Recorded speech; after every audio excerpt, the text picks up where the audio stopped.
Go ahead. You'll have to fill me in on the 8,000. I will later. I'll call the meeting to order.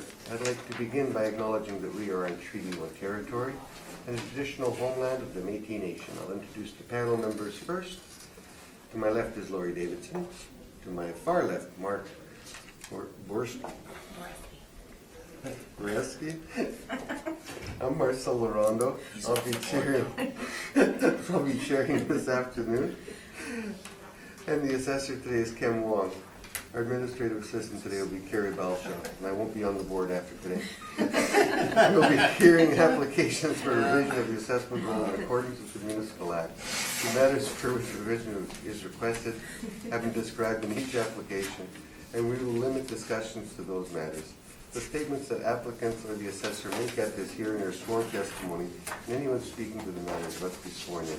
Be advised that comparisons of assessment of properties are not considered evidence of market value by the Board of Revision. The Board of Revision is appointed annually by Council and is independent of it and the City Administration. It makes its decisions on the basis of the evidence provided at this hearing and issues a written order that will be mailed to all parties as soon as possible.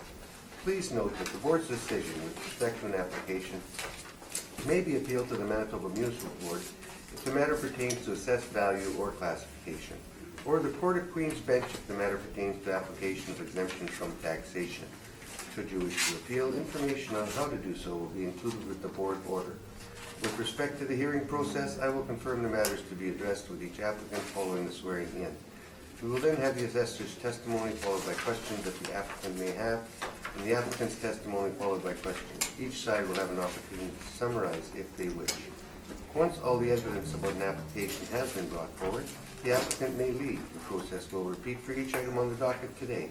The session will close after the applications have been heard, and the board will deliberate in private and make its decision. You will receive the order by registered mail as soon as possible. As information, all public hearings are recorded and will be part of the public record. Please have your cell phones on silent. Please swear me in. Red. Please state your name. Kem Wong? Do you confirm the evidence you present today is the truth, the whole truth, and nothing but the truth? Yes. Thank you. Please state your name. Henry Dupont? Do you swear the evidence you present today is the truth, the whole truth, and nothing but the truth? So help you God. Yes, I do.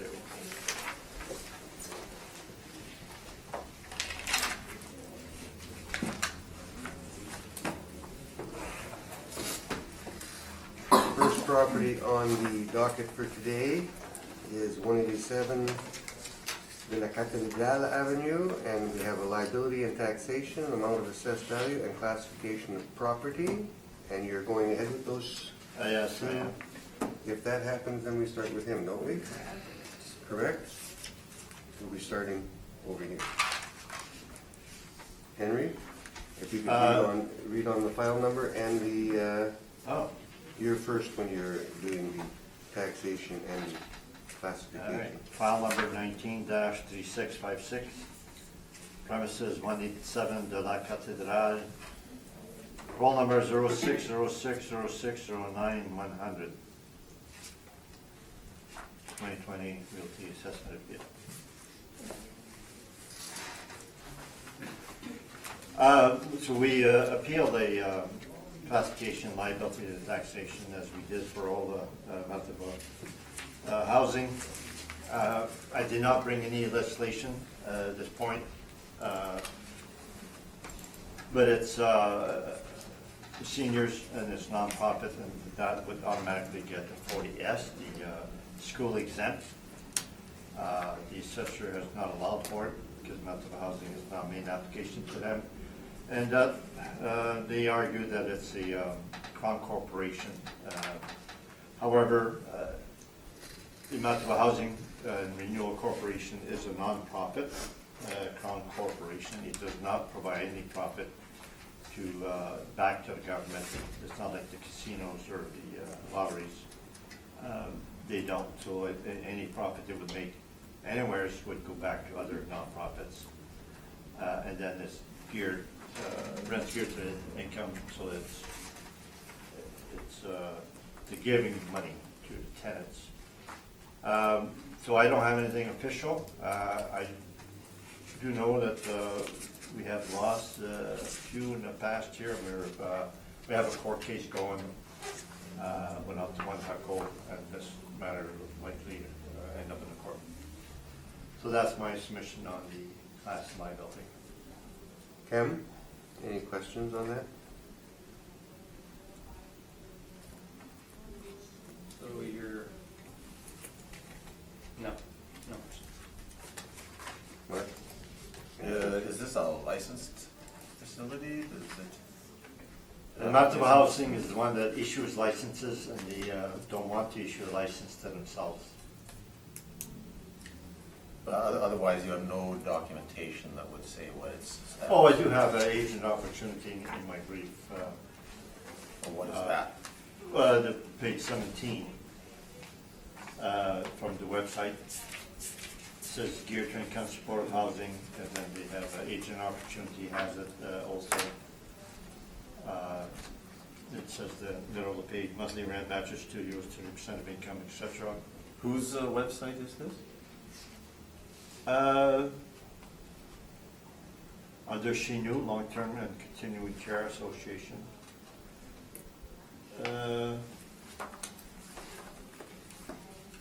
Website LTCAM at the bottom, so Long-Term Care Association, I guess. What page did you say that was on? Page 17 of my appendix.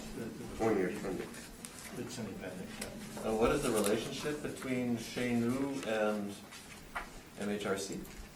MHRC owns the building, SHENU is the name of the operation. And it's operated by Action Magnet, which I guess is the property manager, say, for that. They're not the owner. Action Magnet. Who's the occupier then? You know, like, The seniors. sorry, but I'm trying to understand who Shenu is, who Action Margaret is relative to MHRC. Action Magnet is a manager of seniors facilities for Manitoba. They have the property on Taché, they have one on Lila. So on some properties, we have Action Magnet as our client, but they are the manager in this case. So they're the manager of it, but they don't qualify then as the occupier of the building? No, it goes by owner. I believe legislation will be the owner. There could be something done maybe in relation to if the owner was for profit, but the manager was not for profit. No, but I'm just don't think wondering it why, qualify. why wouldn't they have the license issued to them by MHRC? Oh, I see. I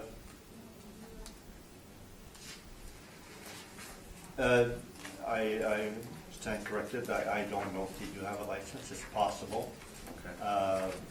that Action Magnet got the license. It's possible. I do know that most of municipal housing properties, the city have not issued licenses to themselves. So I don't know if they would in this case or not. That's all my questions. Just a really quick question. So would they not receive the exemption if they applied and received the license? And that's they have the ability to do that? I think the assessor will have the policy to grant 40S to anybody who has a license. And I mentioned that to Investment Housing in 2018, and he said they cannot issue a license to themselves, so they They would can't, or like. they don't want to apply for it?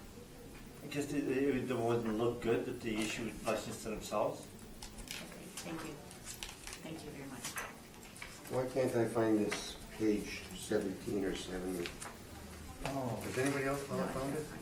It's at the very beginning, Is that the beginning? Handwritten, the very beginning, yeah, or 17, corner here. Oh, There. the first 17, there's a subsequent 17. There's Sorry. some- This one. the first 17, yeah. I didn't see it.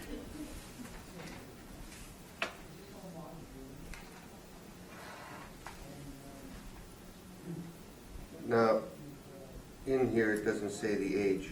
Is this a 55 plus?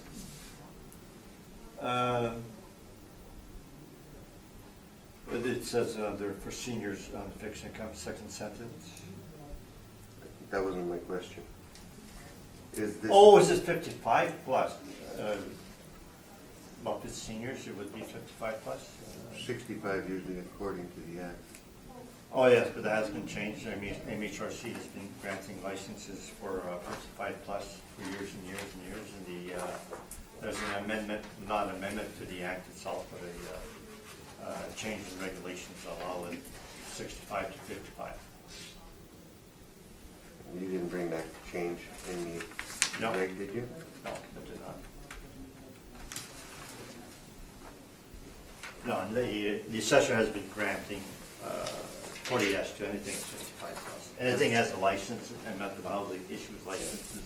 And the city does require that they have a license, correct?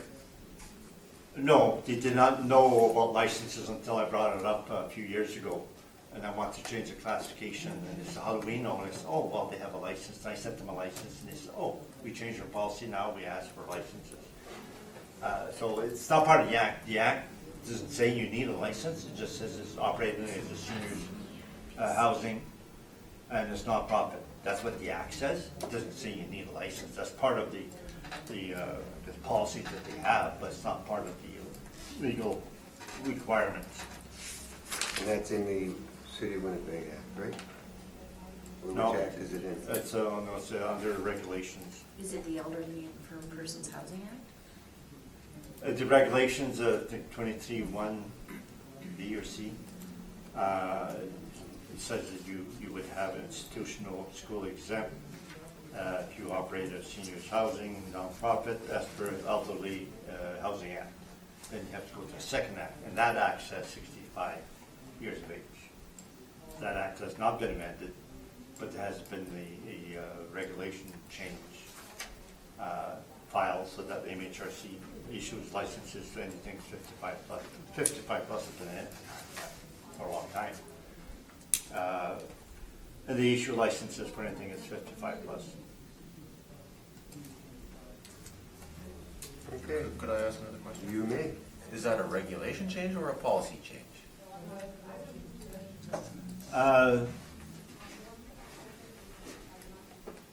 You have me there. I know Mark Newman came to me and he said he had found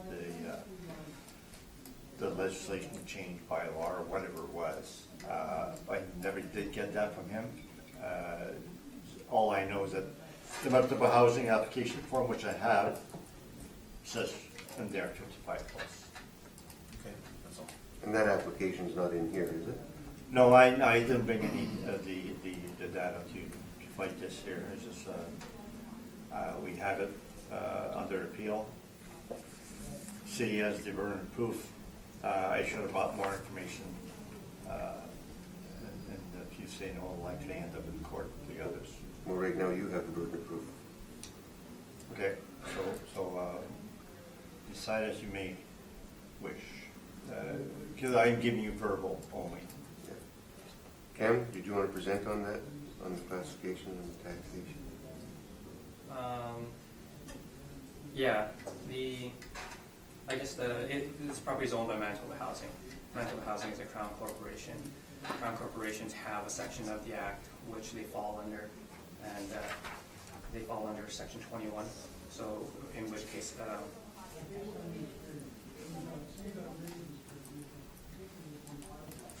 Crown corporations are exempt from taxation, and they also pay a grant in lieu of taxes.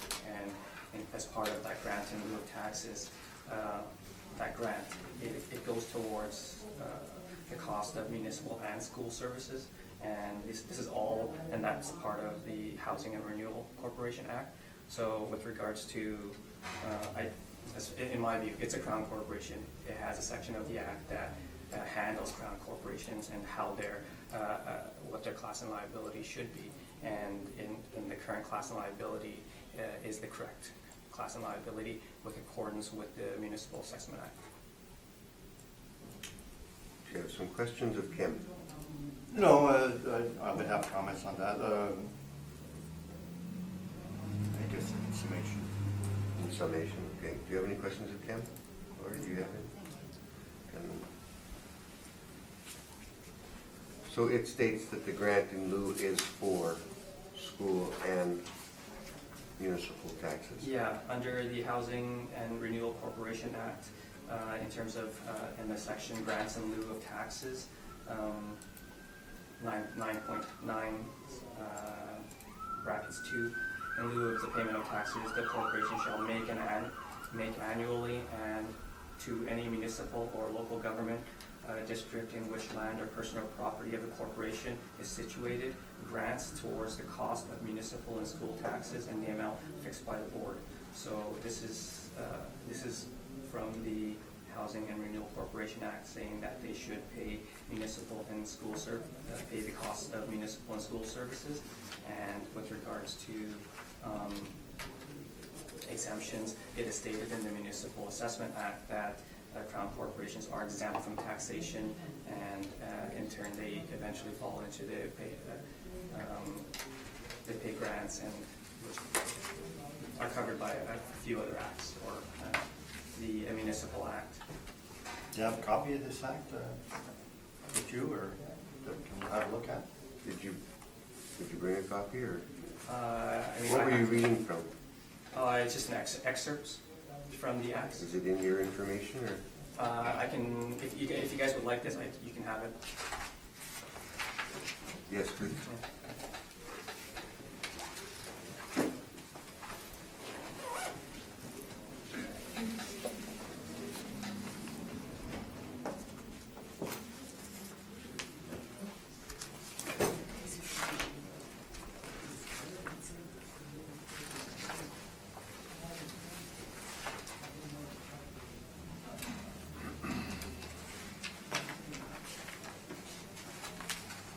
Pretty much, I guess, highlighted all the areas that.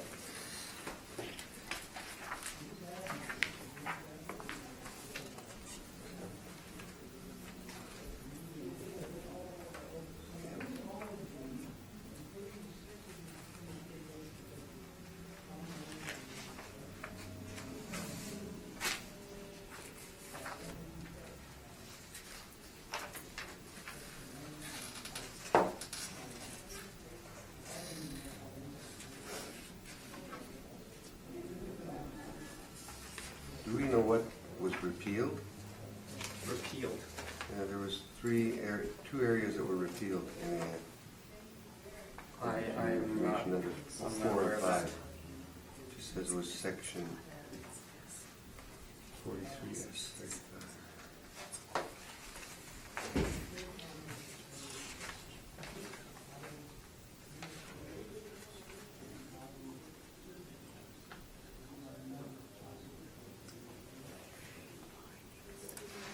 Does this open you up any more questions? No?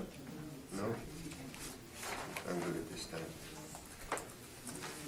Now, I guess we go back to you, Kim. Right? Summation. Summation first on that? Okay, summation on. Under grants and lieu of taxes, right at the bottom, grants must be paid in each year in lieu of tax that would be payable with respect to lands if they were not exempt from municipal taxation. So grants, they're exempt except they pay tax as if they were not exempt. So that part does not mean anything. If it's commercial property, they will pay commercial taxes. If it's residential, they'll pay residential. If it's school exempt, institutional, they would pay school exempt institutional. So that's all that means. So there's absolutely nothing there that says grants and lieu of taxes don't qualify. And then the last one, they would pay grants towards the cost of municipal and school services, amounts fixed by the board.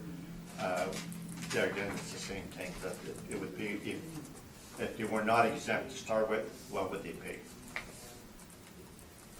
So that's my submission. Anything in that summation? Yeah, we have a section of the Municipal Assessment Act that handles crown corporation-owned properties, and so the current class liability is in accordance with that. Thank you.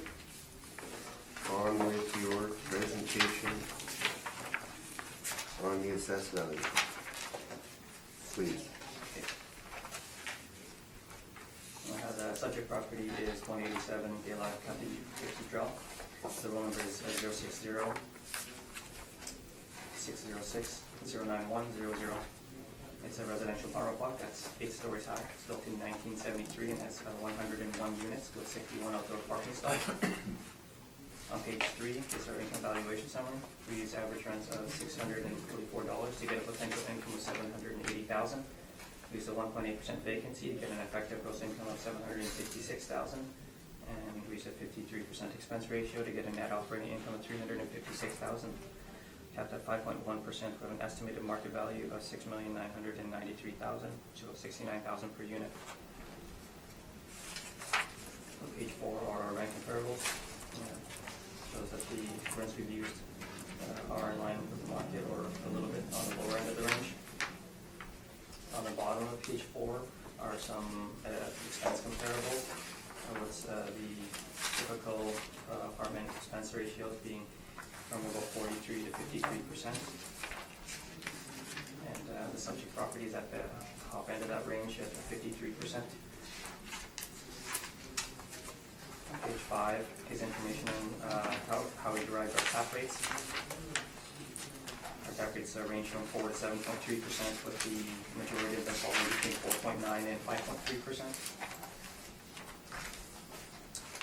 On page 6 are some cap rate sales. They're to substantiate the accuracy of the model.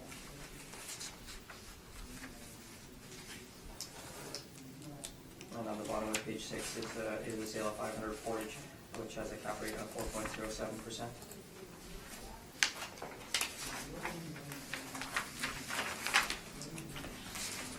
On page 8 is a picture of the subject property.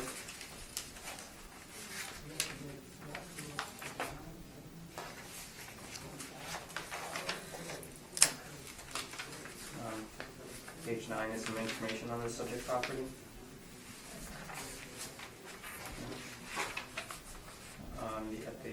On the second line of the descriptions area, it's indicating that 24 newly renovated bachelor suites, so maybe about a quarter of the units have been renovated.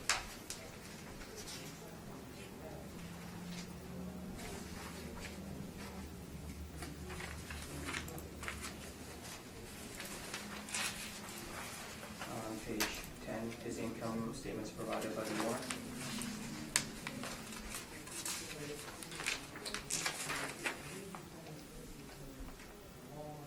It is a Manitoba housing property, so I don't think that using the income over the expenses from the property would lead to an accurate market value estimate.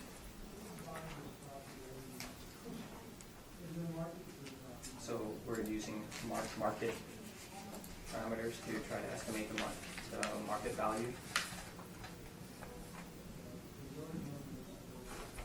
On page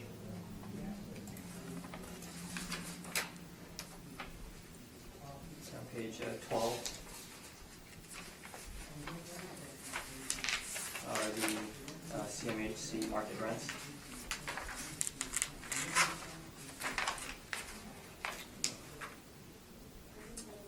The subject property is in Zone 9, St. Boniface.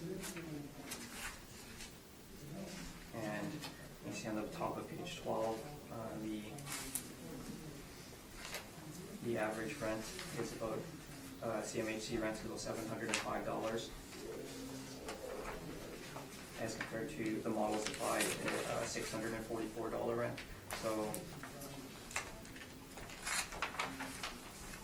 we've treated this property as if it were a below average property with rents that are lower end of the range, and with expenses, market expenses that are at the higher end of the range. So we've reflected just as being a lower than average property, and the cap rate is in line with similar 1973 apartment buildings. And when you look at the picture of the subject property on page 8,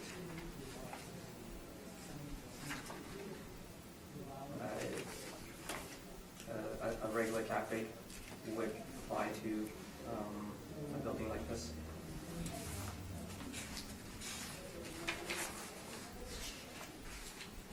So I believe we've reasonably valued this as an apartment, a regular apartment at the lower end of the range, And the cap rate is in line with similar properties, so I ask that you maintain the assessed value at $6,993,000.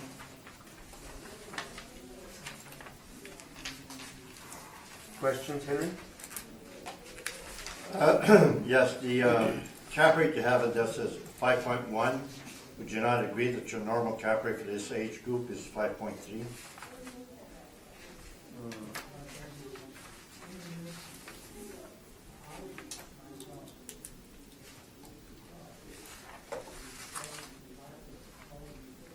As far as I know, this is the cap rate. This is the cap rate for this type of property.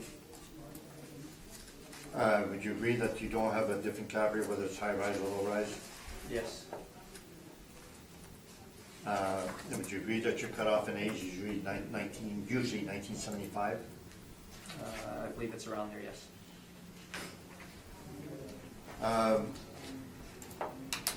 Now, your page 6, you have some cap rate comparables. Would you agree that the first 3 were bought with the intention to renovate? I believe some of them were yes. Do you have any workup or supporting documents for your cap rates? No. Page 5, you quote Colliers and CBRE.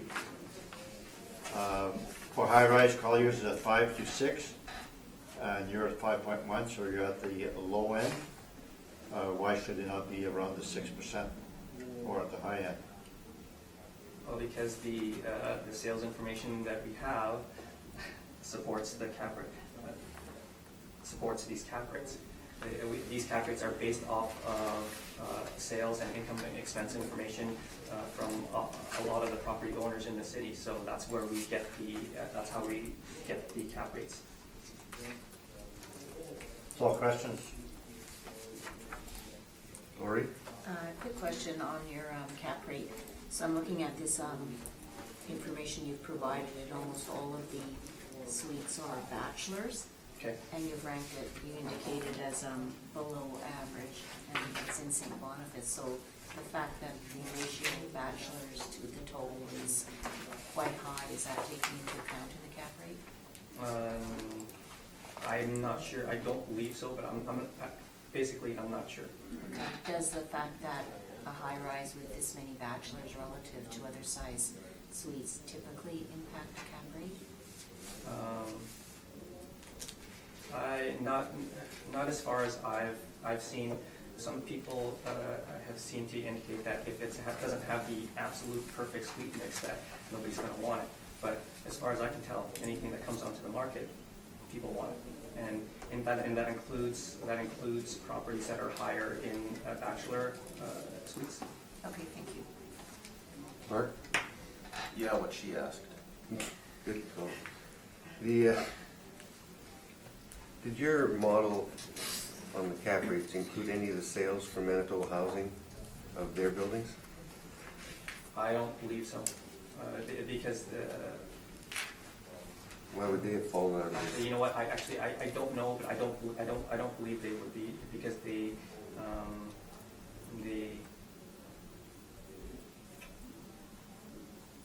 which cap rate, which Manitoba Housing sales? There was, somebody had brought them up at one time.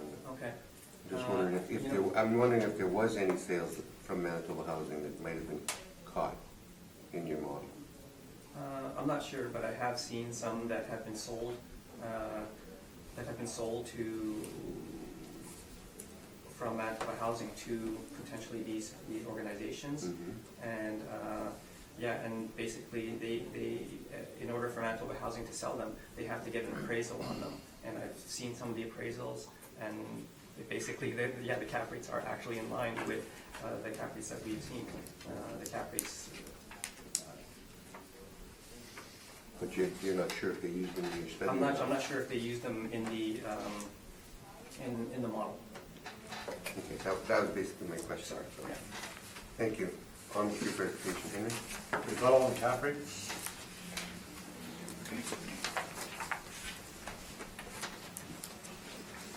I think we've all seen it, right? I know, we can save some time. You want to save some time on this one, guys? We've all seen this, correct? You don't have to go through it. We'll take it as read, okay? You okay with that, or do you want a question on his cap rate? I'd just like a quick summation on it. Yeah, you probably got the rebuttal information to this, right? The rebuttal to the rebuttal. No, my rebuttal's actually in the rebuttal, so. It's basically, I think, what the applicant is saying, that we shouldn't use properties that were sold for renovation, but like for us, we can't tell what they're gonna do with the property.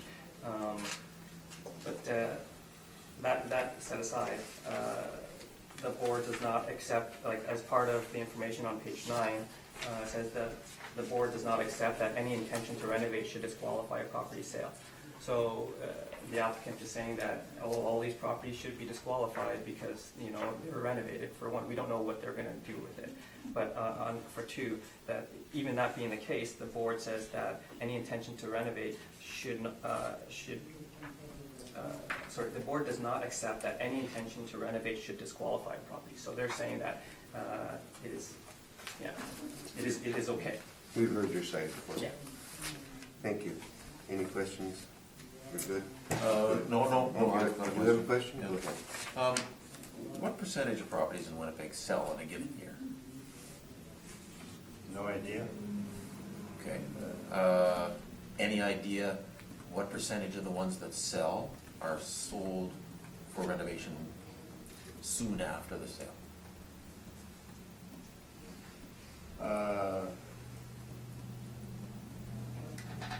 No idea. The 2012 cap rate that I did at municipal board, which I quote here, I had done a ton of research, and I believe I had every sale there was.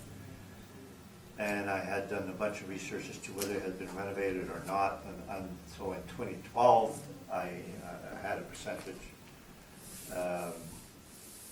And it was relatively high. I don't recall, but at least 25% at that time were about intention to renovate. And do you know, over the period of time that those renovations occurred, what would it have been the incidence of renovations anyway, even if it had not sold? Oh, that I don't know. We come to this board, I'd say a relatively low percentage have been renovated. I think this year, the properties that were renovated within the 3 years prior to the April 17, 2018 reference date is very few. We would show some renovations that occurred going back to 2010, 2012, 2013, but very few appeals that I had this year, over 155 or so, were renovated. I don't recall one actually, because usually when that happens, I adjust the taxes to a renovated tax. I haven't done that all year. Okay, good, thanks. Lori, do you have any questions? Thank you. On with your presentation, Henry. Okay, so page 1's the photo, so high rise and the maps, etc. Page 7, the property's built 1973. We have the table, so it shows the assessor's cap rate, 60 to 74 is 4.6 to 5.3.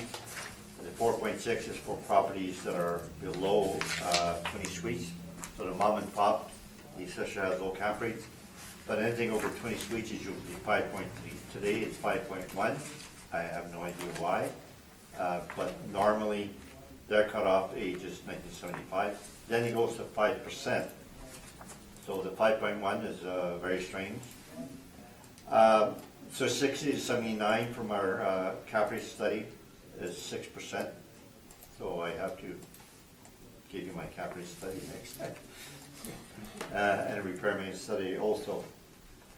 So this is the built 1973. So under that table, so our base cap rate is 6% when you're applying a site-specific premium of 1% to account for added risk of budget housing, low-income tenancy, basic finishes, small suite, limited parking.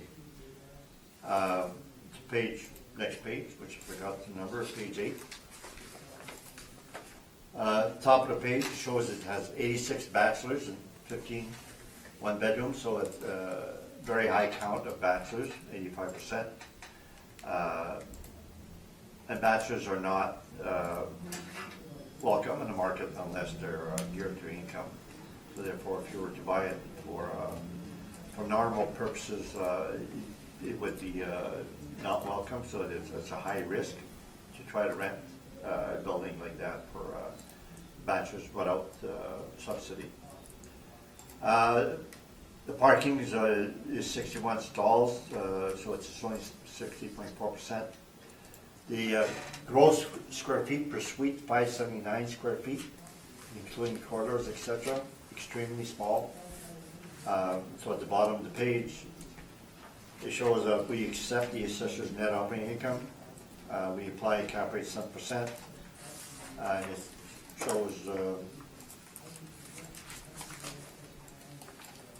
5.75, which is an error at the bottom. It's 6% plus the premiums.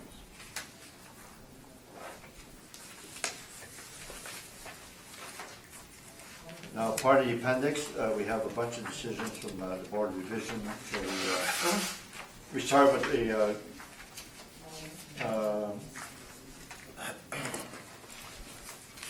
page 20. 2018 is the board reduced it to 5,000,005. In page 21, it says it's based on a cap rate of 6.25%. And I have my notes there. Assessor at 5.25. Altus was 6.5. Altus basic was 5.5. So BR premium was 0.75% to 1%, depending whether they went with our base or the assessor's base. Page 22 is the income approach we had last year. Page 24, it shows what the municipal board did, the Board of Revision did for MHRC properties 2018. Point of order. I would rather not hear evidence presented about previous board decisions, since we cannot make any queries on what was behind those decisions. That's all in the past. I'd rather not be influenced by those decisions. I would rather go on what the evidence is that is presented today. Sure. Let's do it that way. Decisions are always admitted as evidence, and you can give it whatever weight you want. You should not stop yourself from seeing facts. You're not bound by it. I You think- can see what the board did. Basically, there's not going to be any weight put on it anyway, so. But Okay, I'll just give you a summary. Yeah. So the last column on page 24 is that the board difference to the assessor were 1.5, 1.5, 1.25, 1%. So all these properties last year, the board, the last assessment, 2018, the board granted a premium 1 to 1.5%. That's all I'll give on that then.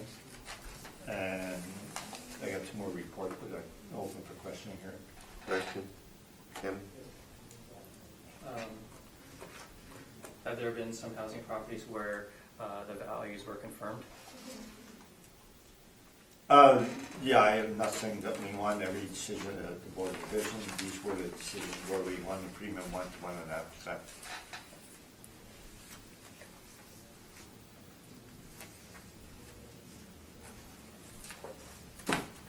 And I guess in the previous cycle, you were requesting a value of $5,000,003, but in this cycle, you're requesting a value lower than that?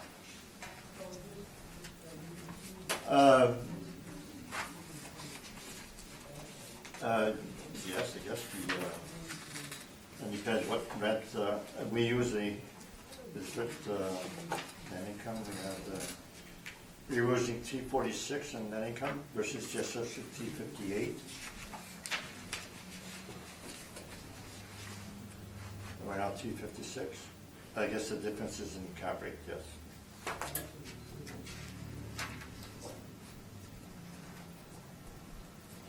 That's all my question. Mark, any questions? No questions. Lori? I have no questions. Thank And you. I've got no questions. Let's move on to the next file. The next file will be 275 St. Anne's Road. Excuse me? I'm sorry. Sorry. Oh, you want my to add cap rate something? study and my Oh, you want repair me- study. All right, those two you want to talk about. So repair maintenance study first. Which one first? Repair maintenance study. Okay.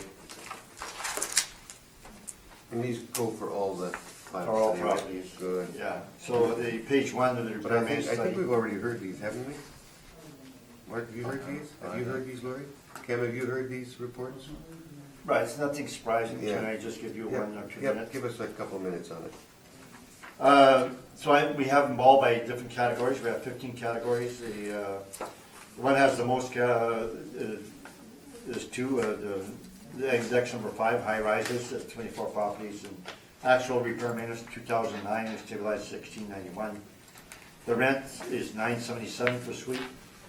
The low rise, index 10, 6079, actual R&M is 1693, and the stabilized 1499, and the rest is 830. And then we have individual properties. Page 11 is the individual property for low rise. And you'll notice that usually the lower the repair maintenance, the lower the rents, the higher the repair maintenance, the higher the rents. So, normally you need the high repair maintenance to maintain your rents. So they're matching, and every property is different. They have a different path. And we stabilize less than actual, mainly because we exclude the capex and the actual, but when we stabilize, we remove non-recurring items, or whenever the carpeting, flooring, and appliances exceed the maximum that we have. So we stabilize usually slightly less to do the actual. That's my repair maintenance study. Any questions on that? No? Thank you. You're all concluded, or are you doing the other one now? Cap rate. Okay. So page 3 shows we have cap rate comparables. So we have 9 comparables, and we have 3 properties that were renovated, so the repair maintenance is lower because they're renovated. 3 properties which are new, so repair maintenance is lower because they're new. These are pure cap rates because they're not bought with the intention to renovate, they're bought with the existing income stream. And we have 3 properties with low rents, and therefore we would have low repair maintenance. Page 4, Colliers shows that the cap rates, in their opinion, increased by 0.25% for the high rises, the low and the high end, and the low rise, they say, increased by 0.25% on the high end.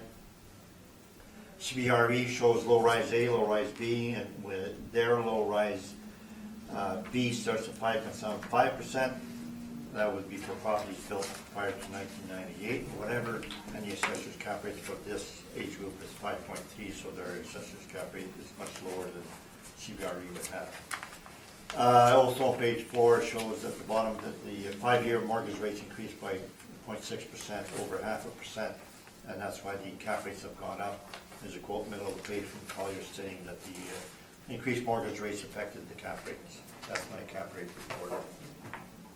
Questions, Ken, on his cap rate? Study? No.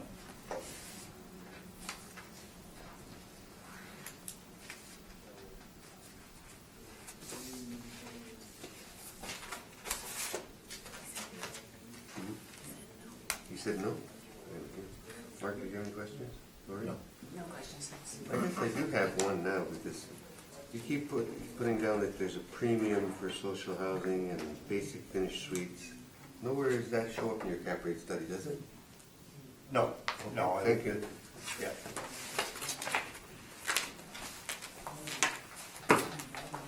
Now we'll move on to 275 St. Anne's Road. Oh, you're gonna rebut, aren't you? I'm just gonna provide some Okay. information. Let's get some more information. That's what I thought I'd asked you about that earlier, if you had that. This is just for this one? For all of, For- with regards to the cap rate studies, so. Okay, and then provide file copies later. Yeah. Thank you. Thank you. I guess I need I'll need 7 more. seven more copies. Yes, please. Thank you.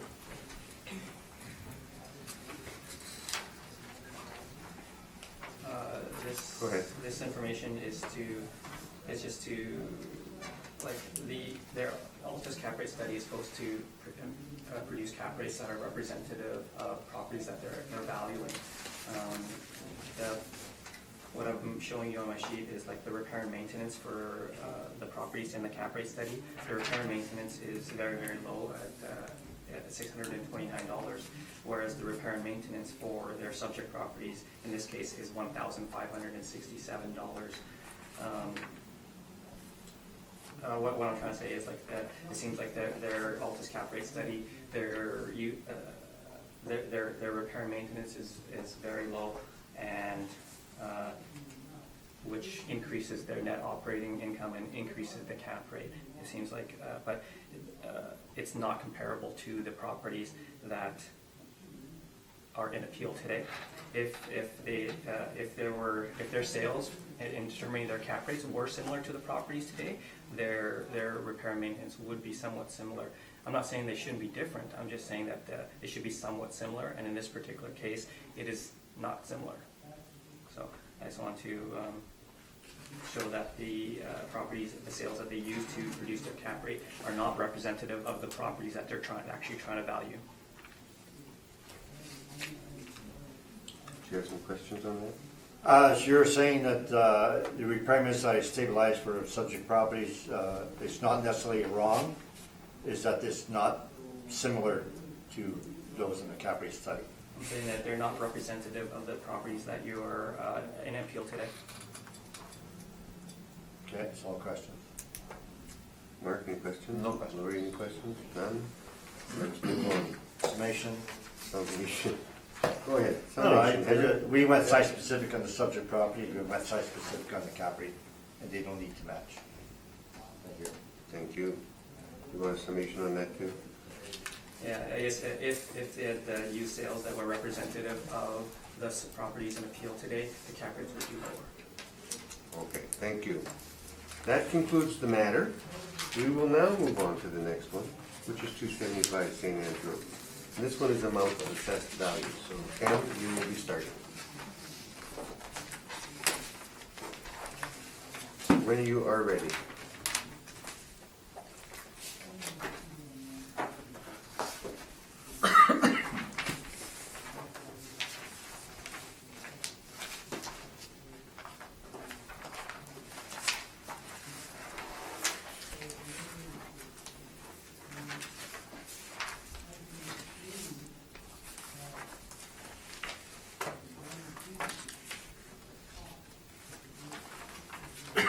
Start some water.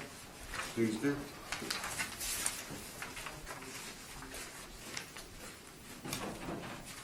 Perfect. It's out of water? The bottle's empty, but there seems to be some water in there.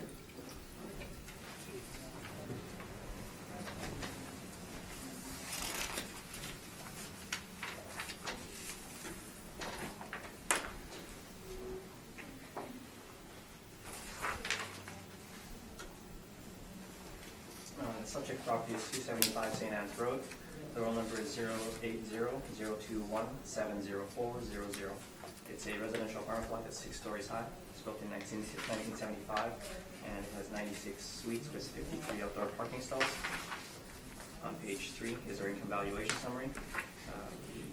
We use average rents of $665 to get a potential income of $766,000. We use a 2.6% vacancy to get an effective gross income of $746,000. We use a 54% expense ratio to get a net operating income of $342,000. At the 5%, we have an estimated market value of $6,855,000, which is about $71,000 per unit. On page 4 are some rent comparables, and that the rents we've used are on the lower end of the range of market. On the bottom of page 4 are some expense comparables showing that the expenses that we've used are on the higher end of the range of market. On page 5 and 6 is information on how we derived our cap rates.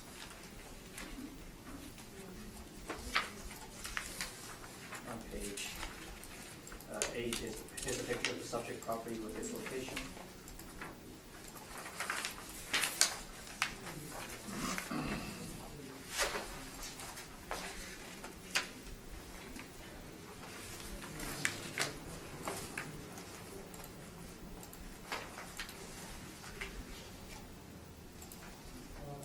remainder of my brief are the income and expenses submitted by the owner. And actually, sorry, on the last page of my brief is the CMHC rents.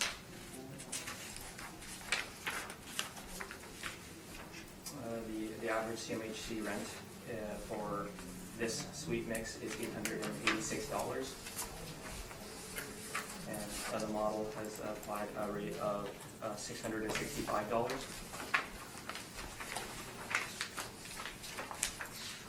So this property is a rental for seniors. And we've treated this property as a below average apartment building where the rents are lower, at the lower end of the range for market, and the expenses are at the higher end of the range for market. And once again, this is it appears to be a average good building, well-constructed building, so the cap rate is in line with similar 1975 buildings. Having said that, I ask that you maintain the assessed value at $6,850,000. Questions? Your cap rate is at 5% for this one, because it's built 1975, that's your cutoff date. I believe so. All questions? Mark? No questions. Sorry. I have no questions. I have no questions. On with your presentation, Henry.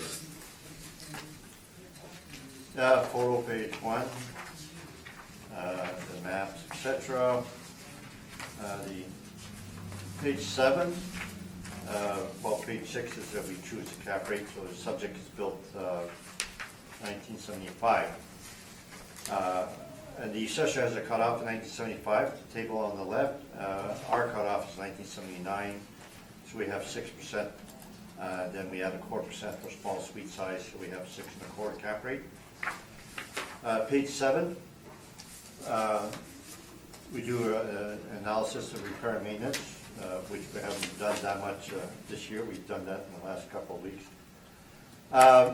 So we go from the financial statements and we show what it is on a per suite basis. The price is 21, then we show a maximum of 167. Repair and maintenance study, which I forgot to tell you, we had some data from Q4 showing that the appliances cost normally $1,670 for the 3 appliances, and that over 10-year life is $167. And the flooring is normally $400, $4,000 per suite, and then over 10 years it'd be $400. And then the repair and maintenance is what shows in the main financial statements, and because this is a nonprofit, they have reserve expenditures, and then we have from the reserve expenditures these items, and then red are the items that have excluded. So we excluded elevator, doors and windows, hot water tank, and the boiler capex. And to go to financials quickly, it can show me what these things are. So page 12, that's a regular financial statement. And then towards the middle says repair, maintenance, appliances, building, mechanical, exterior, interior. So that's what we show on top for our page, the repair maintenance page. They have reserve, replacement reserve allocation. We disallow that. We go with the reserve expenditures. The reserve expenditures will start page 16. So page 16 is on top, the bike Suncook. 2017, we did not disallow any of the items there.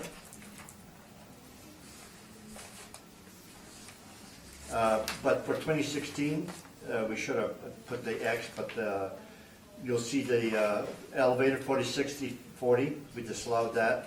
And windows and door, the last item, 1769, we disallowed that on our spreadsheet.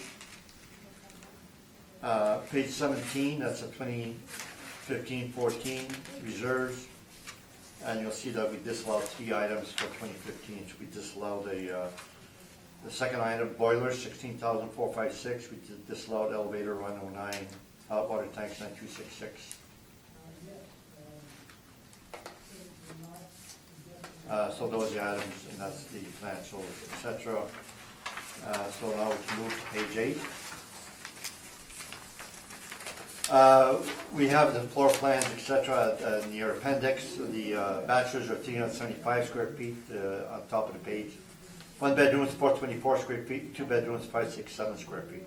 Extremely small. One bedrooms are usually some to 800 square feet. So I have very small suites. So line 13, we accept the assessor's EGI. We stabilize expenses.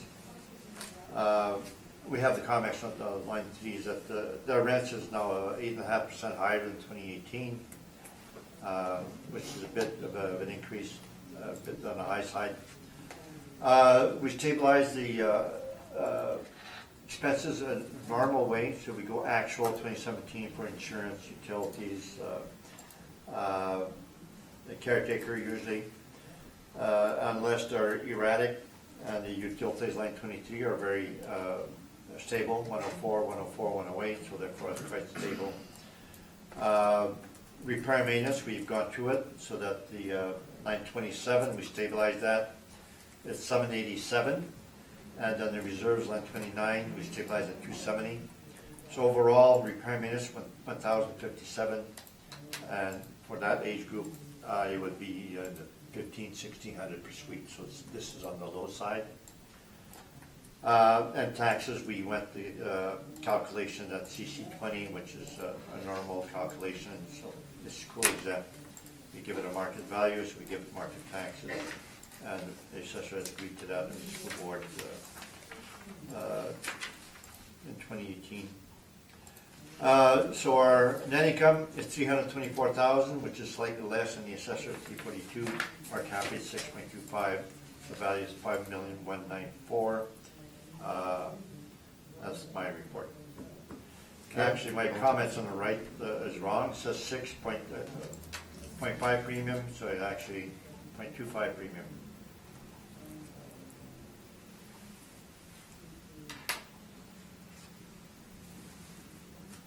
Ken, question?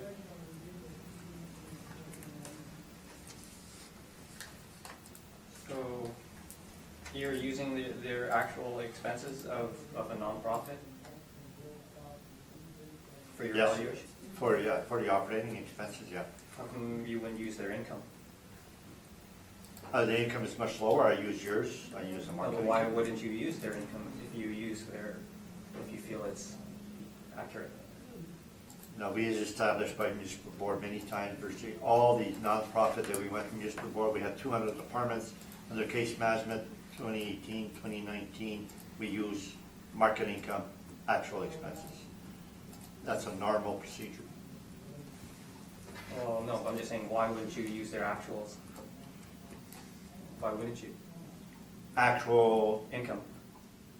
I'm using your higher income because it's geared to income. It's subsidized, therefore we use a market rent. Oh, okay. So you're not using the income because it's not market? That's right. Okay. But you feel that their expenses are market? They're site specific. Okay, that's all my questions. Mark, do you have any questions? The repair and maintenance and the reserve expenditures, given the age, size, is there anything exceptional about that compared with comparable properties, or would that be typical? Well, my repair and maintenance study indicates that age group would be more at the 1,500 per suite, and this is less because they have smaller suites, so it costs less to change the carpeting for a property half the size of the market. But not on a suite per suite basis, but in total, the amount of the reserve that they have, that sort of thing, is that exceptional? No, I mean, every property is site specific, and we've removed the exceptional or extraordinary items, so we've gone site specific on this, so I don't have statistics to compare to other properties, and I don't really have that for even my requirement study. Even though I have statistics, I'm showing every property should be site specific. Okay, thanks. Lori? I have no questions, thank you. And I've got no questions. Conclude that matter unless we want summation again? We're good? I'll just quickly I summarize. figured you'd do quickly, yeah. Yeah, I guess using income or expenses from, the income or the expenses from a nonprofit, I don't think it's a good way to determine a market value. And like what we've done is we've used market parameters to try to establish a market value for, I guess, a lower than average apartment building. So feel that our estimated value is reasonable, and I ask that you maintain the value. Henry? I don't think we should do that whatsoever.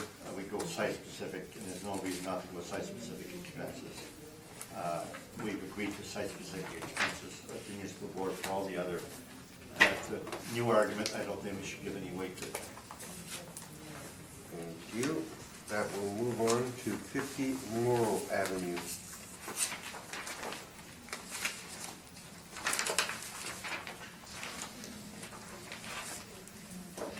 When you're ready, Kim. The subject property is 50 Morrow. The roll number is 080-024-020-00. Residential apartment block that's 3 stories high. It's built in 1968 and has 69 suites with 74 outdoor parking stalls. On page 3 is our income valuation summary. We used average rents of $920 to get a potential income of $762,000. Use a 2.6% vacancy to get an effective gross income of $742,000. And use a 53% expense ratio to get a net operating income of $345,000. Capped at 5.3% for an estimated market value of $6,518,000, which is about $94,000 per unit. On page 4 are our rent comparables, showing that the rents we've used are in line with what's in the market. On the bottom of page 4 are some repair and maintenance comparables, showing some repair and maintenance averages to be about $1,224. It's on page 5 is a summary of the income and expenses submitted by the owner. Their repair and maintenance costs were fairly high, and so I removed their actual repair and maintenance and added the repair and maintenance back in at $1,224. Where are you, sorry? On page 5.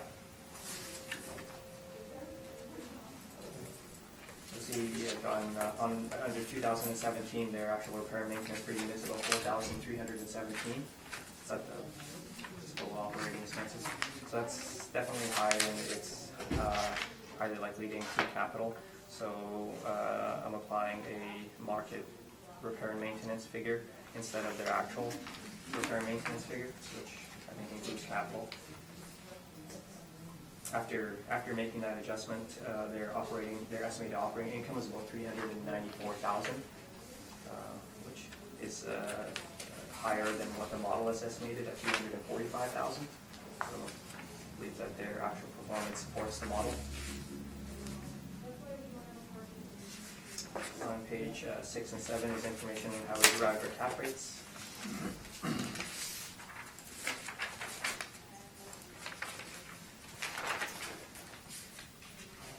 Page 9 is a picture of the subject property with its location.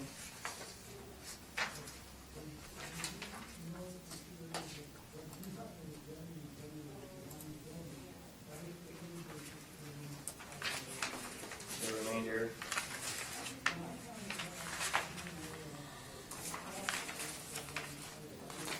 of the brief is the income statements provided by the owner.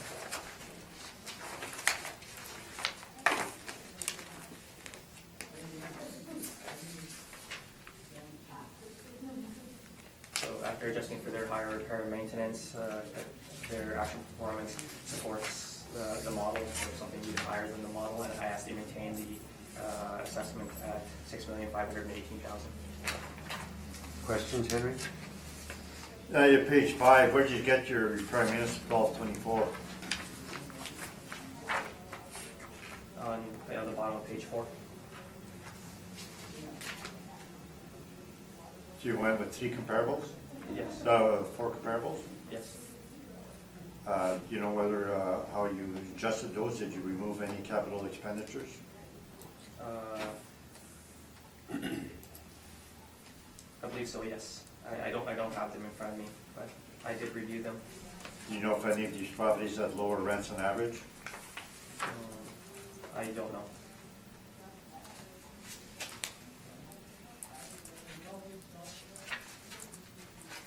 Page 6. The subject built 1968, it's a low rise. Should you agree that this is a low rise B? We don't distinguish. Would you agree then that the low rise B as per CBRE at 5.75 to 6, they would be using 1968 in that category? I'm not sure. Would you agree that your cap rates do not fit what CBRE has and or even Colliers? Do they have a range and you're at the low end of the range? Like our cap rates are supported by the sales information and the income and expense information that the property owners have provided to us. With regards to some of the other properties, I can't speak to them with regards to Colliers or CBRE. So you would agree then that your cap rates are lower than Colliers and CBRE? It appears so, yes. Or it is actually the Colliers and CBRE is pretty much smack dab in the middle of our range. CBRE starts at 5.75 for low rise B. Yeah. That's they're not high. right dab, but you're much lower than CBRE. CBRE's range is from 5.7 to 6. Our range is from 4 to 7.3. Oh, but the cap rate for subject 5.3 is not within the CBRE range. No, I'm saying that our cap rates that are 5.7 to 6 is in between our 4 to 7.3. Now you're 4 to some point. Would you agree that this virtually no property here has come in at 4, that you have low cap rates for mom and pops, but anything over 20 units is 5 to 5.3? Like our lower cap rates are representative of what we're seeing in the marketplace, and they are representative of what we've seen. So when you see City of Winnipeg 4 to some point, what is that? Your comparables or what you have applied to properties? It's what we've, I believe it's what we've applied to properties. So if your normal higher cap rate is 5.3, sure you'd be giving a 2% premium for certain properties, certain areas? That has there's only one, there is one market region that has a higher cap rate. And that would be in the Selkirk and Salter area. Oh, your older properties built prior to 1946, you can go up to 6.6 is your cap rate on that, and then you can add a premium to that. That's how you would get your 7.3, 6.6 plus a 0.5% premium. So I'm not totally sure. That's all questions. Lori, any questions? Just to confirm, your workup is all model with the exception of using the different market expenses or market R&M? The model is, I believe it is the model. On the page 5 is a summary of their actual income and expenses. So you didn't Yeah, use it, it's straight model though? Yes. Not This is, adjusted the for page 3 is the anything. model, and Okay. page 5 is their actual information with the adjustment for the repair and maintenance. Okay, and I think you may or may not have mentioned this, what, just in sort of plain language, what kind of condition is this apartment in? Or what did you use? Like, is it average? I believe it is, I have not inspected the property, but based off of just the front photo on page 9, it appears to be just a standard apartment building. So that's how you kind of rated it? Yes. Okay, thank you. Mark? Actually, you're built 1968, effective 1968, and nothing has been done to this building to bring up the effective age since 1968? Or is that unknown? It could be unknown. It's either no or it's unknown. Okay. On page 5, the expenses shows the 4 years, 602, 446, et cetera. Then you've got less R&M, I'm sorry, that's their actual repair and maintenance figure.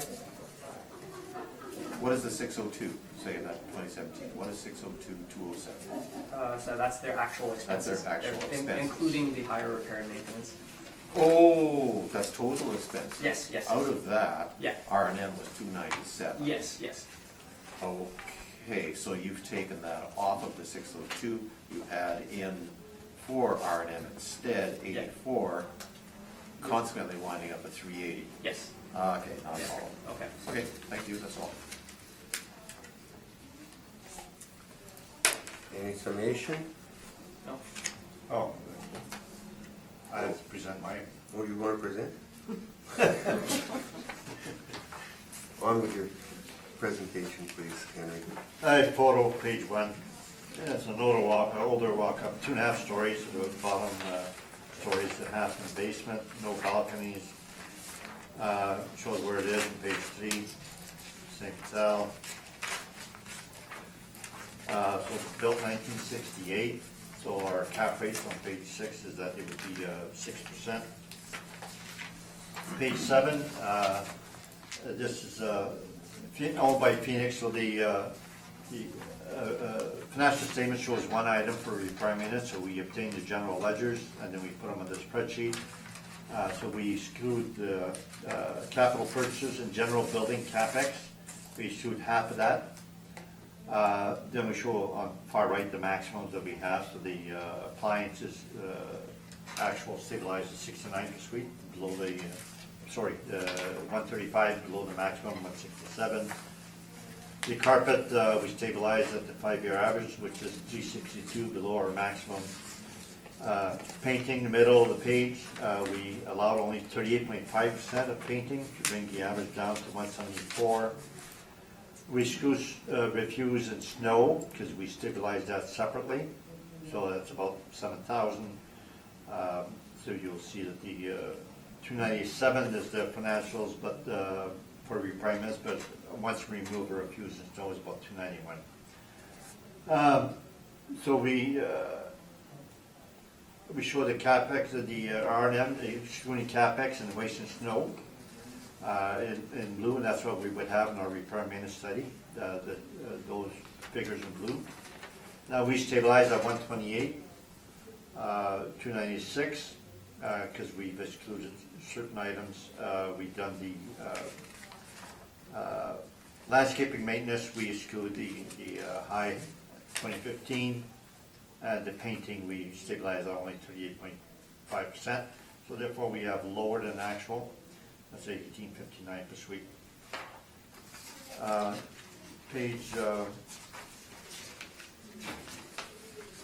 Page 13 is the rent roll that they gave to the assessors, part of the questionnaires. Page 14, we noticed that the rents that they had in 2017 were actually higher than what they actually collected, so we bumped up the rent to the December 2017 rent roll. So when you multiply the rents by 12, that there was a 2.9% vacancy, the actual discount was 28,444, and that's what we have shown on our page 8. So we end up with higher rent than the city. So line 8, you'll see they actually got some 4.4 for the financials, but we go with the actual rent, less the discount, less the vacancy, and we get some 5.5. We had the laundry, and the parking is included in the in this. So the we have line 13. We have some 72 versus some 42 for the assessor.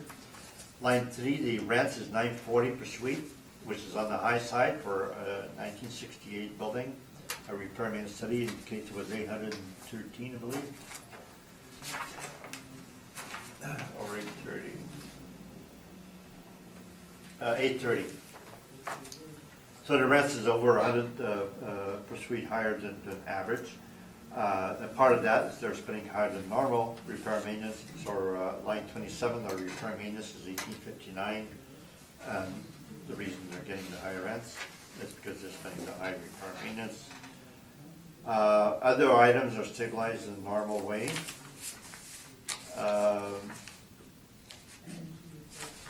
And then line 33, we have very similar NOI. So we end up having a cap rate dispute only. So we have higher expenses, but offset by the higher rents, et cetera. We end up about the same. So cap rate 5.752 is our value at the 6% cap rate.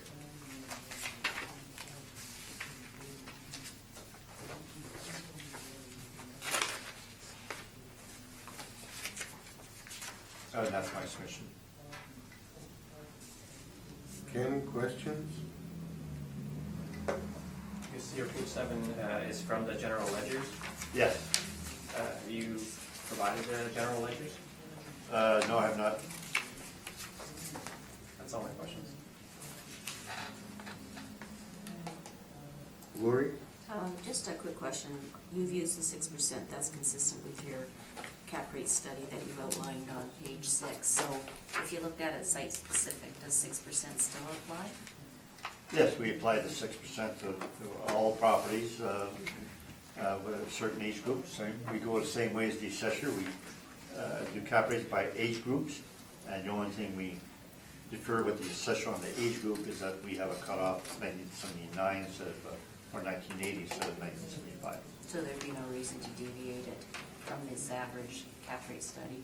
No, we follow the cap rate, and we would add premiums whenever the property is a poor neighborhood or has risk, because there's low parking or et cetera. But that's the same cap rate we'll apply for all properties like this, unless there's a premium required. Okay, thank you. Mark? So if you look at the photo and as you noted, they're higher rent than you would sort of expect. That seems a little odd for a 1968 building. Doesn't seem to have too much done to it yet.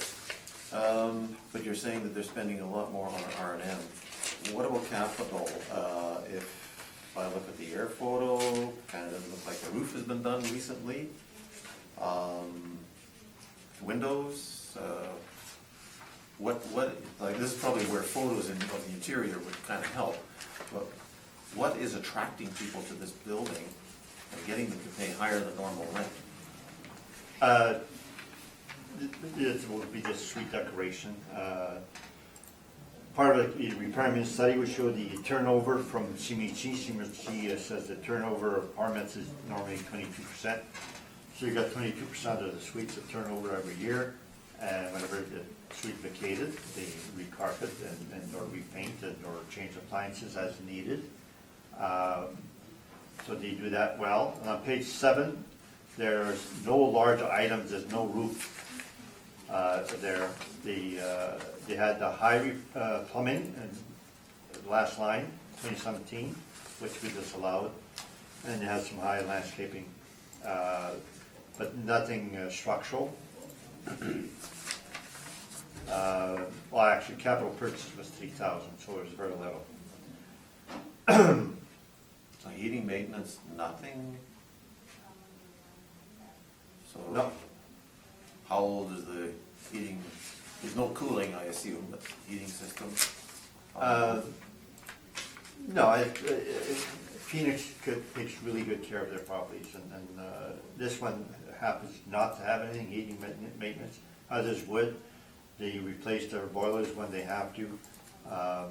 It's not as if they're a small mom and pop that don't have the money to put in. When money is required, they put it in. And they are getting big rents, mainly because they're spending on the repair maintenance. So instead of being renovated all in one shot, they do it with the 22% turnover all the time. So they keep it up to date. And the vacancy is normal, like 2.9%? Yeah, in this case, yeah, it's 2.9, yeah. A few, but there are other properties, you get the higher vacancy with the higher rents, the market pushes back. But this one, the market is accepting. What is- 940 rent for an old building like that, it's pretty high. What is the heating in this building? There's no gas, so it's hydro, it's electric. Electric heating. I don't see evidence of any air conditioners in the windows. There's no air conditioning and no window air conditioners? That's a good question.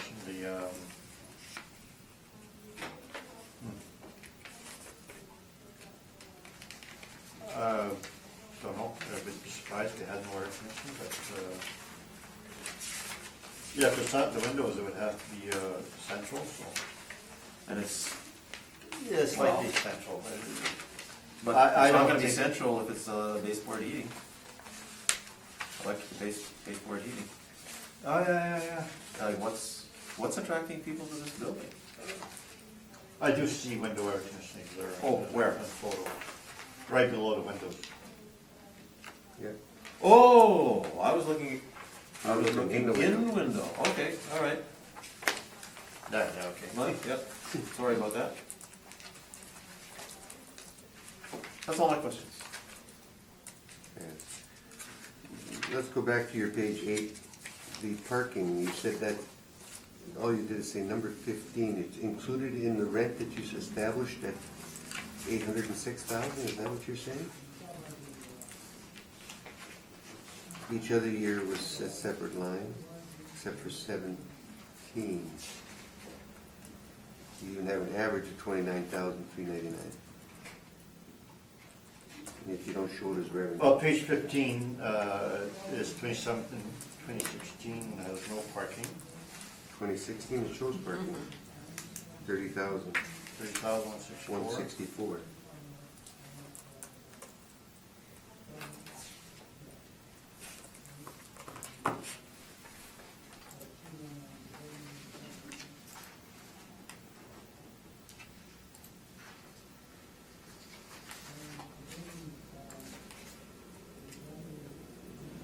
Oh, the financial statements, page 15, does not show parking, but the 2016 statements on page 16 would, they give more of a breakdown.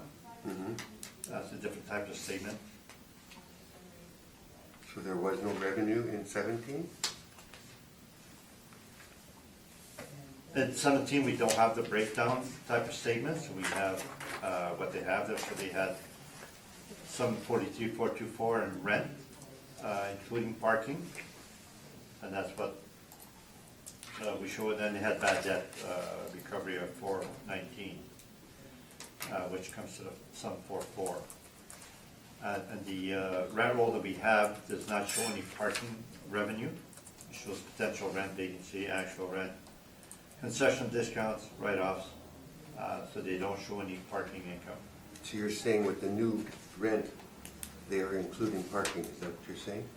Yes, there's no parking charge, otherwise every tenant would, some would have one parking, two, or whatever they would show in the rent roll. It does not show. So that's what they've changed it in 2017. Okay.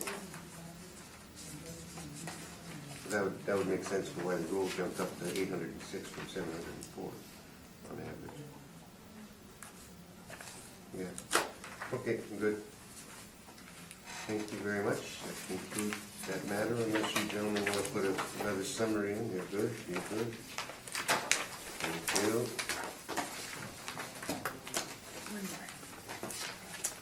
One more, then we'll take a break. 61 Clayton Drive. When you are ready, we're dealing with assessed value only.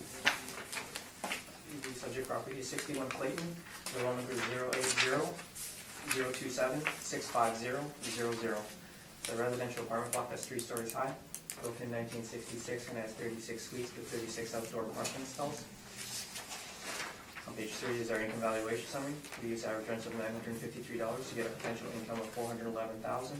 We use a 2.6% vacancy to get an effective gross income of $401,000. There's a 49% expense ratio, we get a net operating income of $203,000. Capped at 5.3%, we have an estimated market value of $3,837,000, which is about $106,000 per unit. You're not going with the recommendation on that? That's the model. I guess we'll get to the page 5. We'll get to it on page 5. Okay. On page 4 are rent comparables, showing that the rents we used are in line with what's in the market. And on the bottom of page 4 are the repair and maintenance comparables, showing an average of $1,224. So besides with the previous property, their repair maintenance is fairly high. So I use their more market repair and maintenance, and their estimated operating income is about $193,000. That's about $10,000 lower than what the model is estimated at $203,000. So I'd like to provide a revised value of $3,652,000 based off of that. Henry? No question. No, not question. Hey? The rec. What's You're not that? accepting the rec? Oh, sorry, yeah, no, I'm not. Okay, continue, Kim. The page 6 and 7 is information on how we derive our cap rates. On page 9 is a picture of the subject property with its location.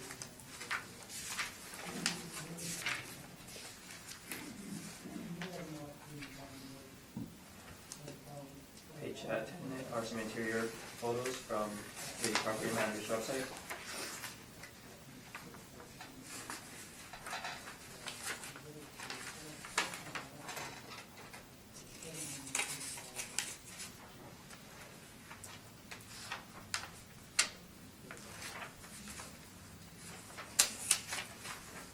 So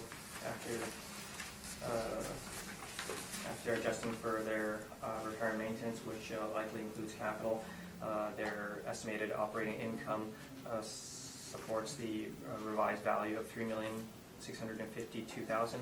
So I ask that you accept the revised value. Questions? No. None? Mark, questions? Not at this point. Lori? I have no. And I have none. Let's move on to your presentation, Henry. Page 1, photo, built 1966. Walk up again, 2.5 stories, and air conditioning in the windows, under the windows, sorry. Page 2, aerial photo, then the map, page 3. So cap rate, 6%, this is built in 1966, based on a cap rate study.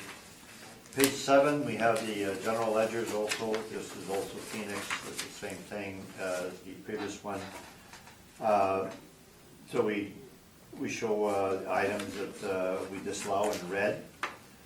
So there's no capital purchases.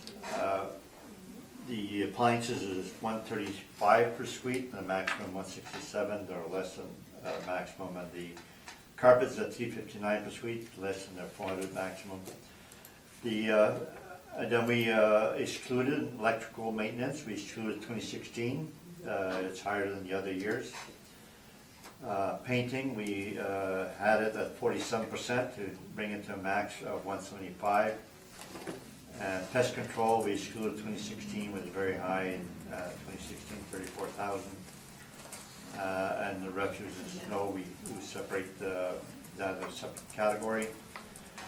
So the total actual is 2431, but we stabilized at 1823 because we stabilized certain items and disallow certain years. So page 8, the revenue and expense. So we have less rent than the assessor. So we go with the actual was 834 per suite, which is on average, close to the average from a repair maintenance study.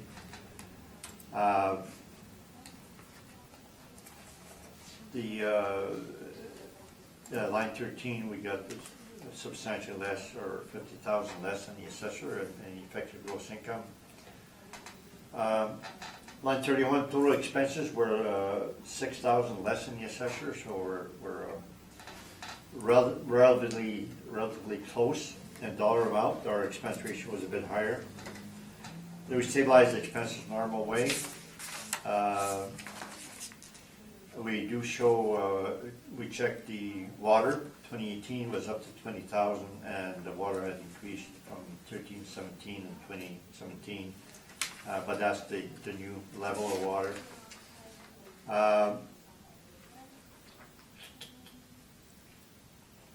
So repair maintenance came to 1822 per suite. For NOI, line 33 is substantially lower than the assessor, mainly part mostly due to the rent to start with. It's not so much in the expenses. So the cap rate, 6%, comes to value 2,737. That's my submission. Questions, Ken? No questions.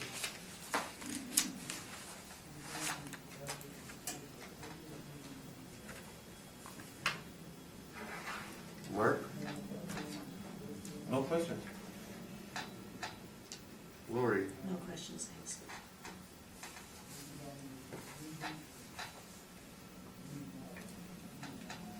You.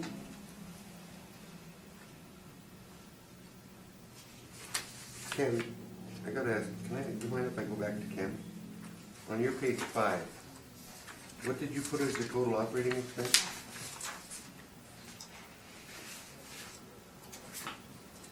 $162,000. And previously you were at 197,000 on your other? On my other property? No, No, on this this is- property. yeah. Your previous number was 197,000, correct? For expenses? Yes. Original expense. Yes. On your And then your recommendation is based on, On line 31 On a of the different- office's report. It shows yours. Well, that's the model. That's the model at 197. Are you talking about which? Okay, on your page 5, Yes. which you say is the actual expenses, Yes, you've got it at 161,000. yeah, yeah, like I made an adjustment for the repair and maintenance. And what did you adjust on it? See, on their, for 2017, their expenses are 198,000, right? Yeah? Okay, but their repair and maintenance at 81,000 is higher than normal. And if you look at 2016, their repair and maintenance is 150,000. Yeah. Yeah, and so I made an adjustment to have the repair and maintenance be 1,224. So I took their actual repair and maintenance out, but I added it back in at 1,224 per unit. At what? At 1,224 per unit. It's on the Yes, it's on there. Yeah, it's on that page 5.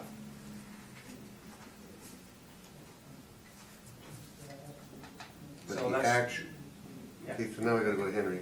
You're saying the actual expenses were $1,823 per unit? For the repair maintenance, Yeah. stabilized. Stabilized. But we showed the general ledgers and what items we stabilized, we come to 1823. This 1224 is based on 4 other properties, so it's not site specific. It's based on 4 other properties which have no rent. We don't know. Yeah, because his actual income he's showing is less than yours because he's at 355, 356, and you're at 360. So it comes down to the expenses. Yeah, it comes down to the expenses. Yeah. Yeah, originally, we were Expenses and 50,000 capital, off on the rent, But but now you're- he's come to my rent, but But decreased the Decrease the expenses. expenses and then the cap rate. Okay, I just wanted to know exactly where I was. I got a question then. Go for it. All right, now I'm confused. On your page 5, Yes. you list the expenses, that would be the actuals. Yes.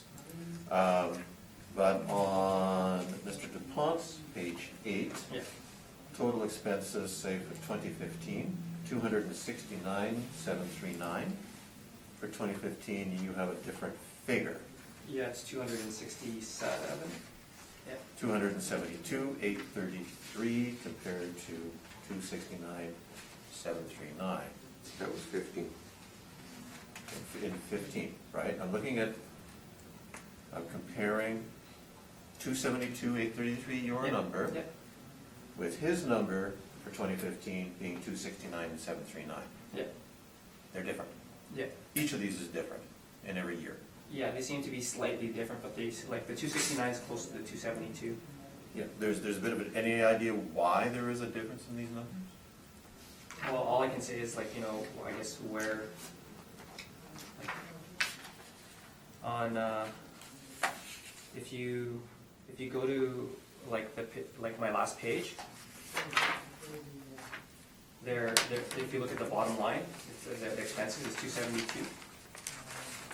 Bottom line, The expenses for 2015. your last page, Yeah. Here. okay, No, the other one. Yeah, that's mine. Yeah, that one's mine. The last page of that. Yeah. No, you can go further. Last. Yeah. So you see, for 2015, yeah, their expenses are 272,833. yeah.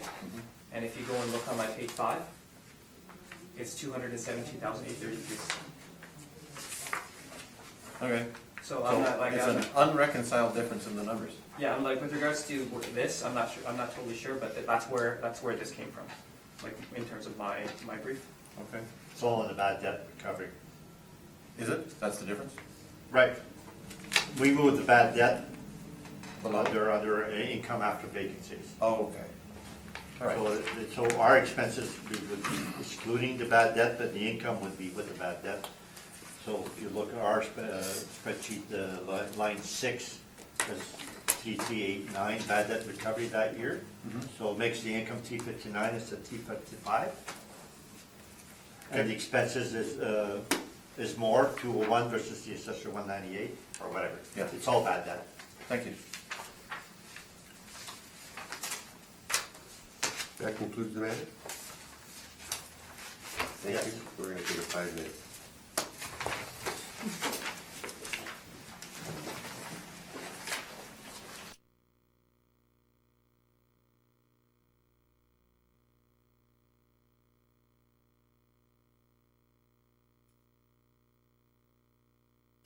Call the meeting back to order.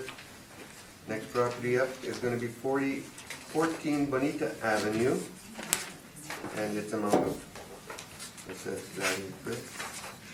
Yeah, amount of assessed value. When you are ready, Ken. The subject property is 14 Bonita. The roll number is 080-812-23165. It's a residential apartment block that's 2 stories high. It's built in 1963 and it has 44 suites with 42 outdoor parking stalls. On page 3 is our income valuation summary. We used average rents of $913 to get a potential income of $482,000. Use a 2.6% vacancy to get an effective gross income of $469,000. Use a 49% expense ratio to get a net operating income of $238,000. Capped at 5.3% from an estimated market value of $4,493,000, which is $102,000 per unit. On page 4 are our rent comparables, so that the rent reviews are in line with what's in the market.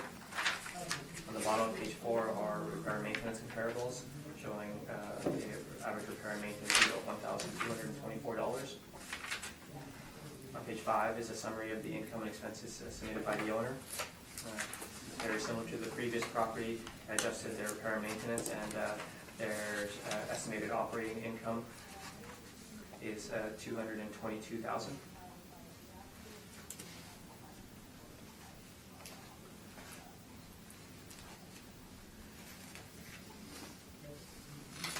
And it's a little bit lower than what the model is estimated at $238,000. Are you okay with the rec? No, I'm not.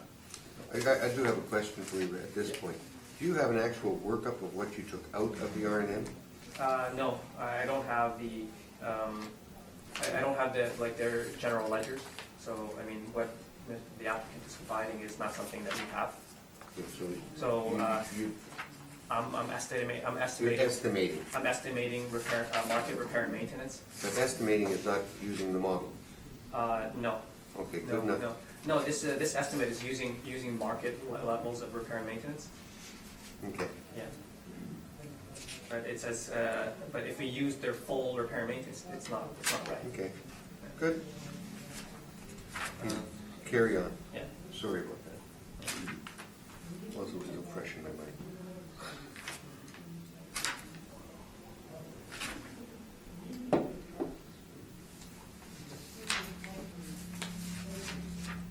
Which grade you As you want can to? see, like, on page 6 and 7 is information on how we derive your cap rates.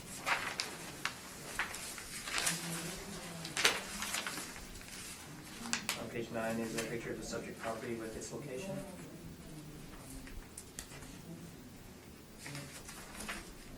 On page 10 are some interior photos of the subject property.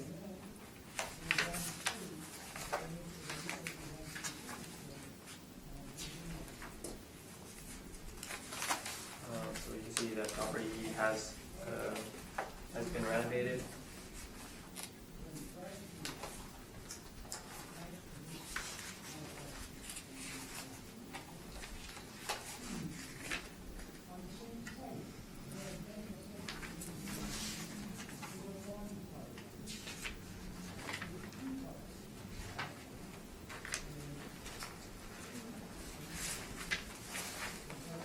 The last few pages of my brief are the income statements provided by the owner.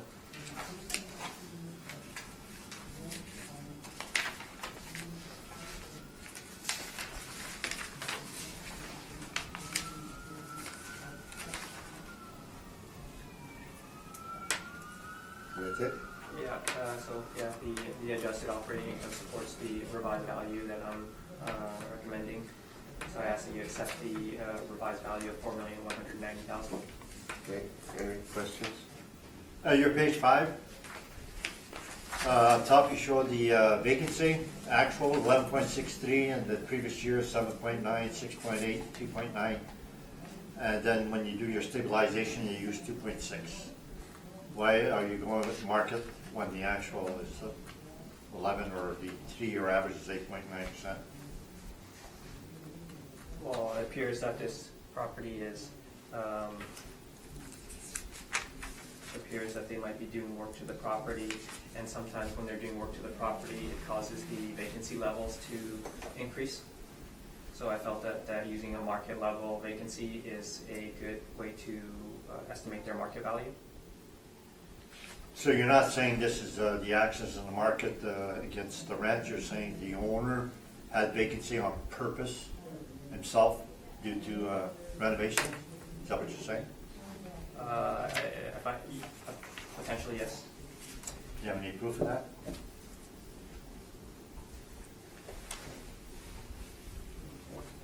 That's just my view. All questions? Lori, I have no questions, thank you. Mark, I have no question. I have no questions. On with your presentation, Henry. Page 8. Line 3, 467,955, same as the assessor, page 5. But we stabilized vacancy at 8.9%, which is a 3-year average. It was actually 11.6 and then 2017, but the 3-year average is 8.9. That's what we use. 6 bad debt. There was 79.35 in bad debt recovery that year, so we don't allow for bad debt like that. Our expenses stabilized at $229,000, and assessor page 5 is $233,000. So I'm willing to accept his expenses, which are higher than mine. So only thing different then is the vacancy. I cap rate actually. So once we apply 6% vacancy, 6% cap rate, we get $2,006,000, and basically our difference is in the vacancy. Thank you. It says at the bottom, window and boiler replacement 2013, page 7 shows the repair maintenance, same as usual, and the window and is shown for 2013, $334,000. So that's my submission. Questions, Ken? So you're saying that their vacancy is for sure due to the market? Yes, I've asked owners, and they say they never have suites vacant because they're fixing up the suite. They do that overnight when the tenant moves out. And there was no renovations per se. Or high amount where you would need to empty suites. That's not a thing. Landlords don't do that.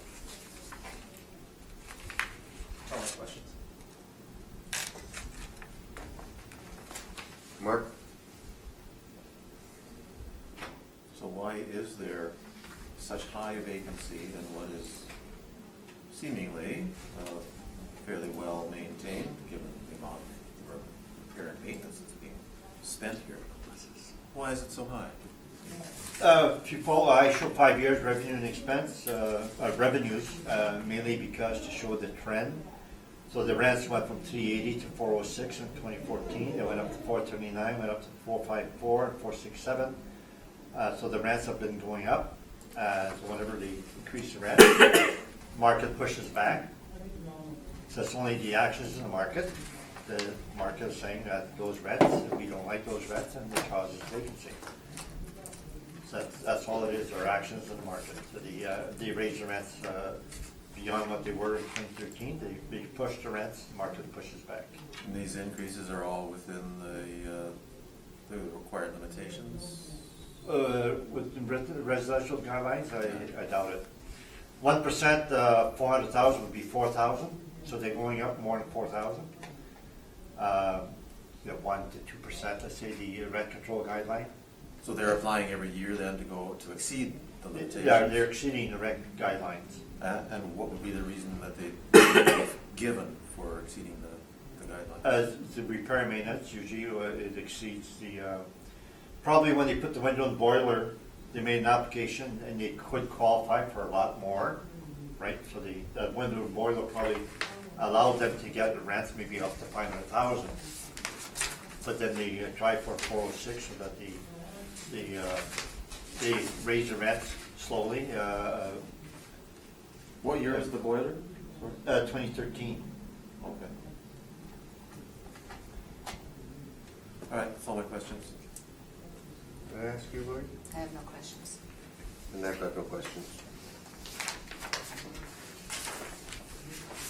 That concludes that matter. Thank you. Next property on the docket is 285 St. Anne's Road, amount of assessed value. When you are ready, Ken. The subject property is 285 St. Anne's. The roll number is 080-021-70800. It's a residential apartment block, 2 stories high. It's built in 1961 and has 23 suites with 15 outdoor parking stalls. On page 3 is our income valuation summary. We used average rents of $882 to get a potential income of $243,000. Makes a 2.6% vacancy to get an effective gross income of $237,000. And makes a 49% expense ratio to get a net operating income of $120,000. Capped at 5% with an estimated market value of $2,269,000, show at $98,000 per unit. On page 4 are our rent comparables, showing that the rents we use are in line with what's in the market.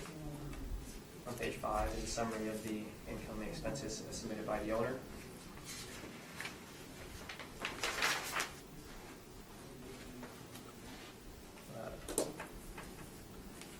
Using their 2017 income and stabilizing their expenses from 2015 to 2013, their estimated operating income was about $120,000, which is in line with the model at $120,000. Page 6 and 7 is information on how we derived our cap rates. On page 9 is a picture of the subject property with its location.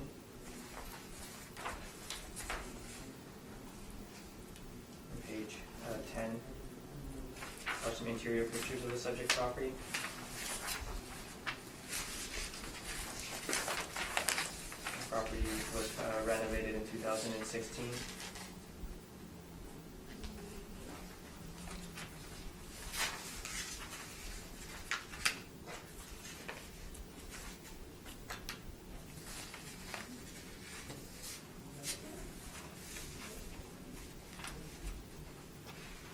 The remainder of my brief are the income and expense mailers provided by the owner.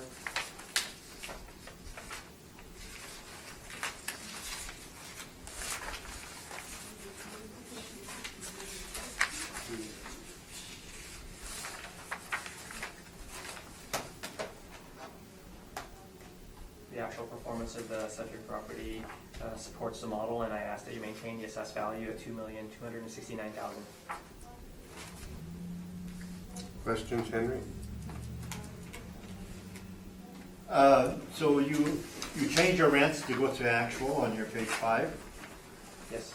but your expenses, you're going 2015 to 2013 instead of 2016, 17.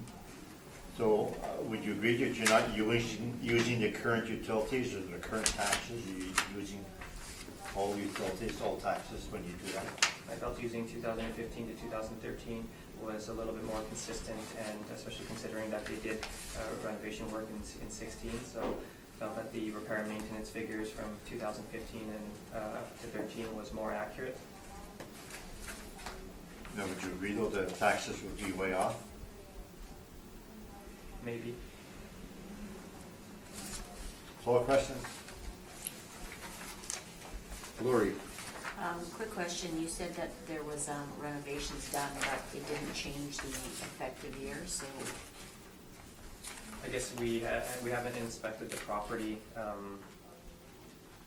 to make an adjustment, or sometimes, yeah. It's possible that sometimes there's renovation work that happens to buildings, and sometimes we don't, we're not aware. okay, thank you. Mark? So you say on page 10 that this building was renovated, many features. How many suites would have been upgraded?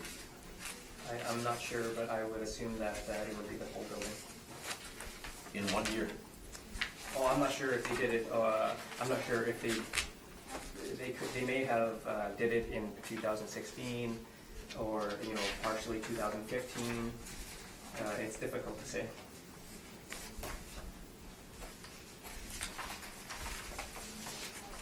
Okay, that's all.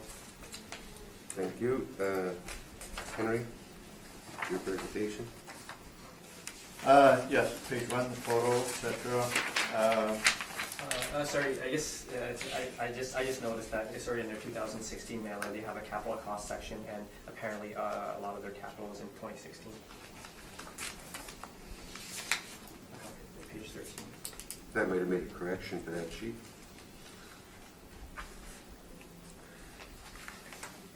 But you can revise it later. Henry? Okay.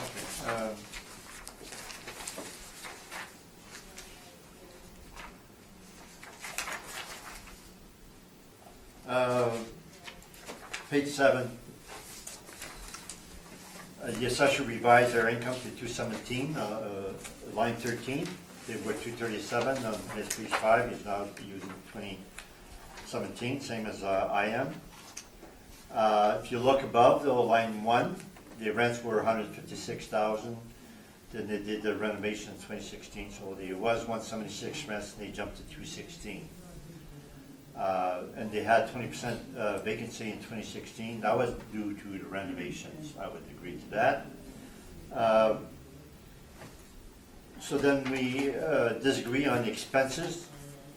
If you look at the line 23 utilities, they went from 25,000 2015 to 29,000. So when the assessor is using 2015, 2013, he's using all utilities.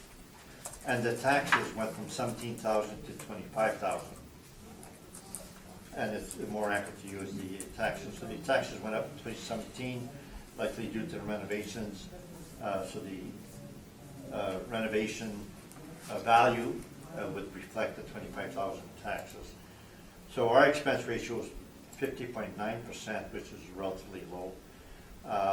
We stabilized the repair maintenance, line 27, over 2013, 2015, and we excluded the 2 high years, which is 1463. So when we apply our cap rate, we get 1,781,000. Buildings built 1961. So if you look at the financials, we have the questionnaires on page 12 that the assessor gives, and so there's no breakdown of repair and maintenance. But page 13, there's no capital costs for 2017. And then page 15 is the 2016 questionnaire. And then the page 16 is where the renovations come in. So the 155,000 roof windows, so this is more structural. Then it put 206 in suite renovations.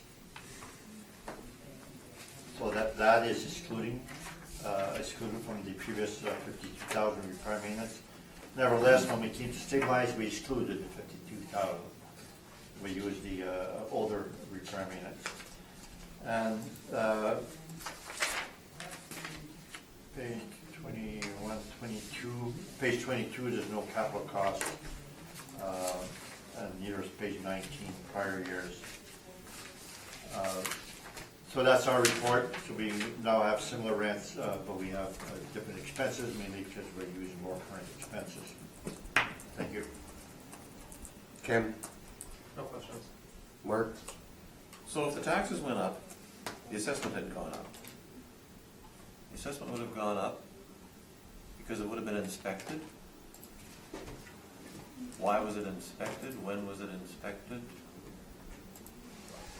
What would have prompted a building permit that would have told you to go out and inspect it? Typically, permits tell us that work has been done, or if in the review of maybe properties in appeal, we notice that properties have been renovated, we might go in and inspect it at that point as well. So it's, yeah, we try to be as up to date as we can with the characteristics of the building. So when was it inspected? 16.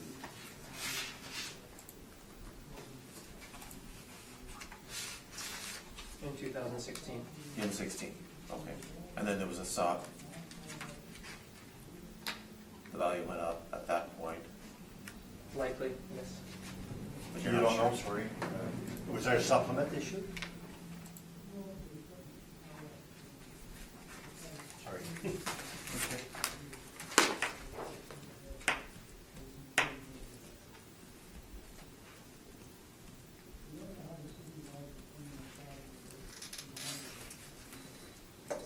Yes.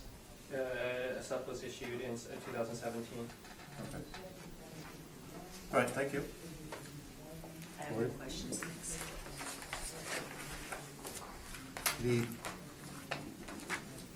The potential rent was 217, is that correct? Is that what you were saying, Henry? Oh, no, potential was 216. Take out vacancy and add back laundry and parking is 217,851. That was potential, or was that the actual income? That's the effective gross income after parking, laundry, and vacancy. So that was the income, That was actual income, yeah. and the assessors, page 5 is also the same. Okay, but if you're using the actual income, why would you go to a higher vacancy? Because if that's the actual, you should be leaving it at 2.6, shouldn't you? Am I not correct? You're going to 3.6 on the vacancy. Oh, You're 3.6. using actual, so if it's the actual, should that not be the 2.6? No, the actual vacancy was 3.6. I stabilized the actual vacancy. But you're getting that when you're doing the actual rent coming in, aren't you? You're using the actual rent, not the potential. What's the potential rent then? If it was fully rented out, then you would take the 3.6. The 216 is the potential rents, which is shown on the questionnaire. But you said it was the actual. Oh, okay, actual potential. Okay, page 14. Yeah. Potential to 100% occupancy is 216,410. 216,410. So what's the actual? They received only 208,615 after vacancy. Okay, that's what I want to clarify. Thank you. I've got no further questions.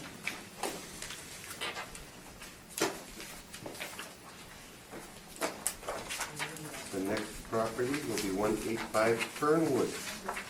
You might make it yet, Henry. Think how fast you walk. Ken, when you're ready. The subject property is 185 Fernwood. The roll number is 080-024-55000. The residential apartment block that's 3-story high. It's built in 1960 and has 24 suites with 24 outdoor parking stalls. On page 3 is our income valuation summary. We use average rents of $844 to get a potential income of $243,000. We used a 2.6% vacancy to get an effective gross income of $236,000. There was a 53% expense ratio to get a net operating income of $110,000. At 5.3%, we have an estimated market value of $2,078,000, which is $86,000 per unit. On page 4 are our rent comparables, and the rents we've used are in line with what's in the market. On page 5 is a summary of the income and expenses submitted by the owner. Their estimated operating income is about $99,000, which is a little bit lower than what the model is estimated at $110,000. So I'd like to provide a revised value based off of their actual income. The revised value is $1,879,000. On page 5 and 6 is information on how we derived our cap rates. On page 7 is a picture of the subject property with its location.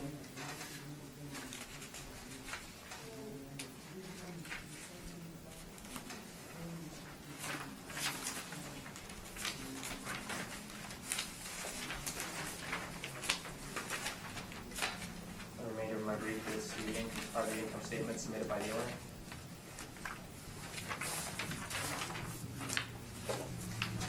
Questions, Henry? No questions. I accept his revised NOI, but not his cap rate. Please, so you're not gonna. We'll leave it at that for now. Mark, do you have any questions? No. Lori, do you have any questions? On with your presentation to your cap rate, I guess that's all you're gonna have to do, right? Well, page 7, it shows my net operating income is 101,419, and he's adjusted to 99,605. Our repair maintenance is only $14.99, so everything pretty much normal. So it's cap rate dispute only now. That's it, you're done. Any questions, Ken? No question. Mark, any questions? No questions. Lori? No questions. I got no questions.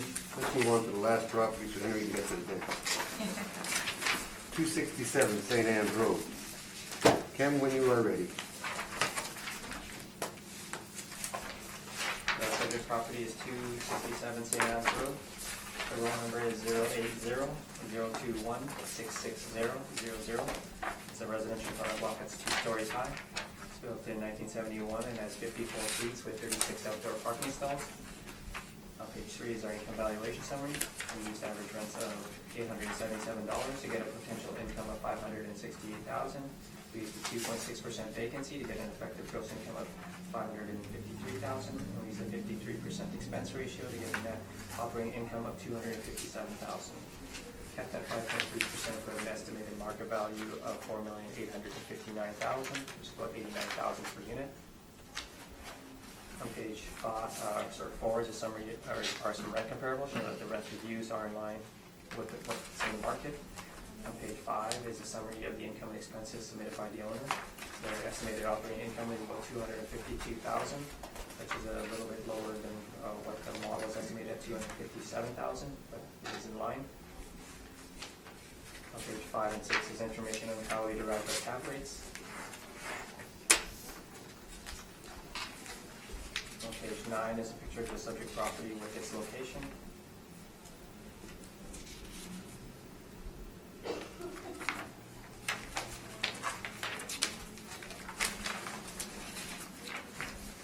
The remainder of my brief are the income and expenses that are submitted by the owner. So the actual performance of the subject property is in line with the model, and I ask that you accept you maintain the assessed value at $4,859,000. Questions, Henry? On page 5, where did you get your figure for RNM 1428?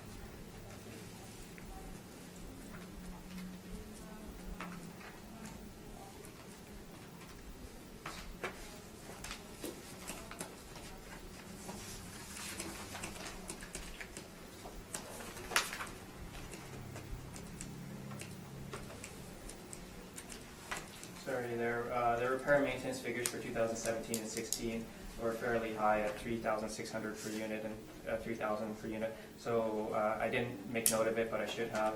But it's the average repair and maintenance from 2015, 14, and 13. So the repair and maintenance for 15 is at 1,315, and for 14 it's 1,368, and for 13 it's 1,601. So the average of those three repair and maintenance figures is 1,428. Pretty close to your number, Henry. So questions? That's it? Mark? No questions. Lori? No question. No questions. On with your presentation, Henry. Page 7. The assessors revised an income as 528, and I'm at 526. The actual line 13 is 528, 722. The reason we're lower is because we used 2.6% vacancy. Repair and maintenance. If you go to page 18, the 2015 questionnaire, the line 212 and line 214, they have maintenance repairs and maintenance supplies. We had both of them together to get the repair and maintenance. The assessor uses only the repair and maintenance to put out the supplies.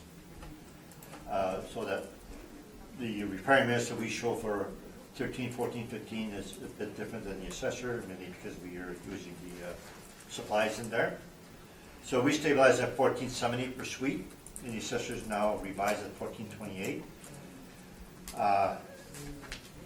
Small difference there, and there are reasons we're different than NOI is because they're using 2017 to 2015 average expenses, and normally we have 2017 insurance, 2017 utilities, 2017 taxes, so he's not doing it the proper way.